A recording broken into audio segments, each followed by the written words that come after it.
Hey, if you're a roofing company owner and you're spending money on ads just to keep the phone ringing, this video is probably going to bother you a little bit, but in a good way.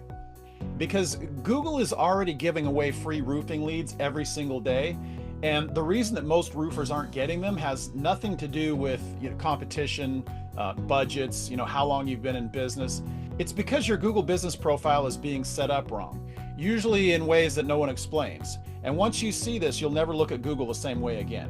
What I'm going to show you today is step one of getting roofing leads from Google Maps. Not the whole system, not the final layer. It's step one. But this is the foundation that Google uses to decide whether your business even belongs in the map pack.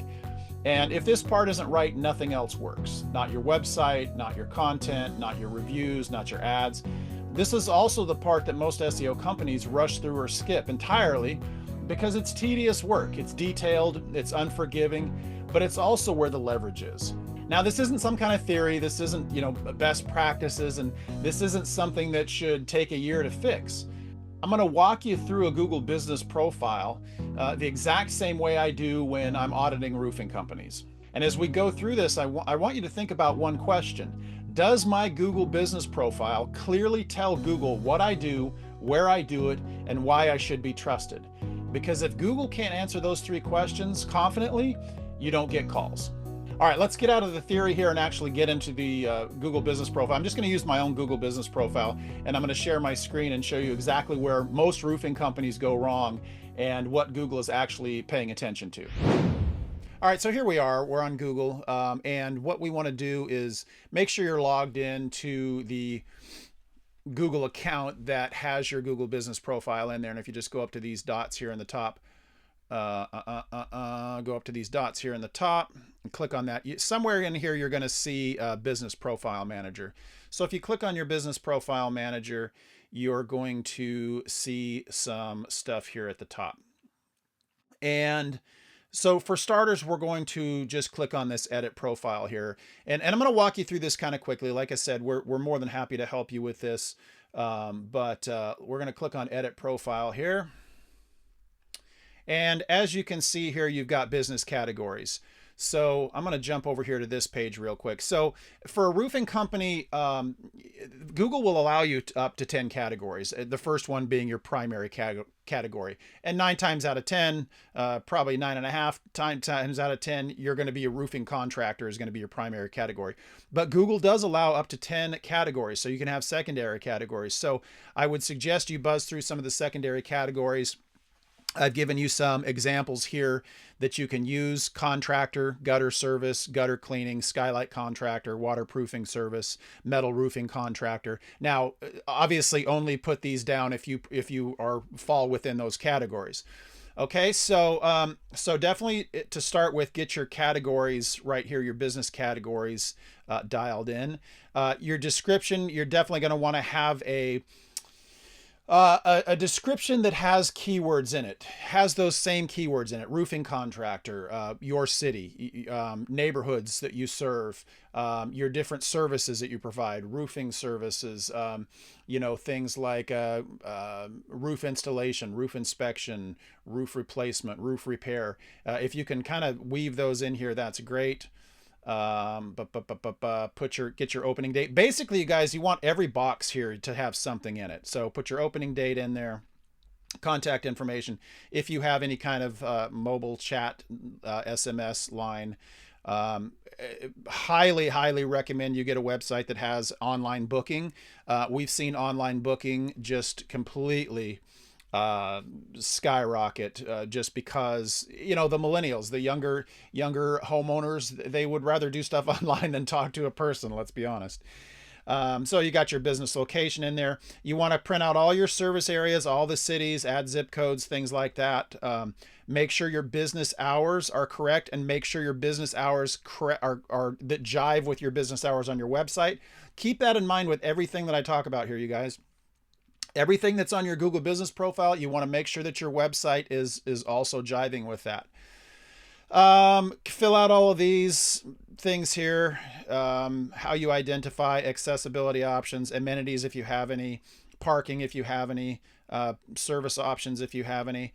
Okay, so that's this first page. So make sure everything is filled out there. Don't leave anything unchecked. Now, as far as photos go, you want to be adding a couple of photos a week. And the cool thing about photos, we talked about in some of our other videos, that photos, when you take photos with an iPhone or an Android, they geotag those photos.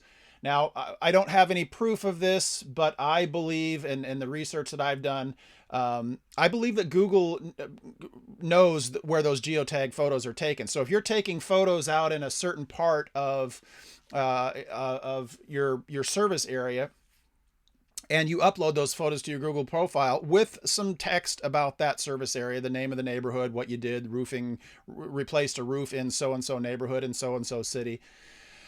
Google is going to recognize that you actually do business. It's one of those trust signals that I always talk about. So you're going to want to upload photos to your Google business profile. Shoot for having at least 30 or 40 photos in there if you can. You also want to be doing posts, and a lot of times you can do posts. Once you have the photos, you can do posts as well. So, but anyway, that's the photos and posts are kind of an ongoing thing that you want to do. But let's jump into, I'm going to skip over products right now, and I want to go to services here. So under each category that you create, so if you create a category roofing contractor, you can have services under that category. So I'm going to just jump back to my other sheet here. Under the roofing contractor category, you might have roof inspection, roof installation, roof repair. If you do a gutter services category, you're going to want services under that category: gutter cleaning, gutter installation, gutter repairs. Roof damage repair obviously would again be under your roofing contractor. So I've just given you some ideas here: skylight installation, skylight repair. And another thing I want to note here, when you do roofing contractor, there is a spot for you to actually add a description in there. So once again, you want to add descriptive, keyword-rich descriptions there without getting too crazy. They still have to look natural and flow naturally. You don't want what we call keyword stuff with you just jamming keywords in there and it doesn't even make any sense. Same thing with these services. So roof inspection, we provide roof inspection services. You know, you can talk about for real estate agents or, you know, home sales, all those types of things. So write a description. Each one of these services is going to have a description. Okay, so I'm going to jump back over here to my GBP. So make sure your services are aligned. I would shoot for having about 20 to 30 services as possible. And then each one of those, remember, each one of those services, if you have roof installation as a service, we're going to want to create a page on your website that is strictly devoted to roof installation in your city. So the website would be roof installation, Austin, Texas, or wherever you're from. You guys get the idea. Okay, let's see. Let's jump back. We've covered our profile. Now let's jump to products here. So products, you can add products just like you would. Now products, I would look at products as more of, like, products would be specific products with description. Owens Corning Oak Ridge shingles, Duration Flex shingles, you know. So you can actually put your actual products that you provide here. I've just given you some examples. So I would go through and add all of your products here. You could add descriptions about each product as well. And that's, and again, descriptions are going to be keyword rich. They're going to be talking about the asphalt shingle or the composition roof or the metal roof or whatever it is that you're putting in there. You know, what kind of ridge vents you use. If you use specific types of ridge vents, you know, you can add all of that stuff in there. Okay, products we covered. We covered services. So Q&A. Here's something you can do with Q&A. A lot of people don't know this. You can actually add your own Q&A. So do some research, or, you know, as the business owner, what questions do you get asked most of the time? So go ahead and fill out these Q&As as if somebody is asking. You can actually add these in there, and it's just one more box to check there. So yes, this takes time. It's going to take a little bit of work on your part, but I'm telling you, if you do this, most of the time I see ranking improvements almost immediately. Now it depends on the shape that your Google business profile is from where we started. But like a lot of contractors, I go through and look at contractors' Google business profiles all the time. Most of them are not even close to filled out. Maybe 5 or 10% of the stuff they have filled out. So you're going to want to have someone, or you're going to want to do it yourself, go in there and fill all this stuff out. And I'm pretty safe to say that you're going to see an almost immediate jump in your heat maps as far as your rankings go in the Google Map Pack. Now, here's the part that most roofers don't realize. What you just saw is only one pillar of how Google Maps actually works. Your Google business profile doesn't live on its own. Google cross-checks everything in that profile against your website. Do you have the same services listed? Do you have the same categories listed? Are you using the same terminology? Do you have the same story? And when those two don't match perfectly, Google hesitates. And hesitation is the difference between, being shown or just completely disappearing.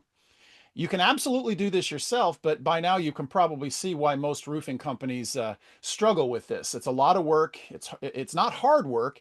It's detailed work, and it has to be done right.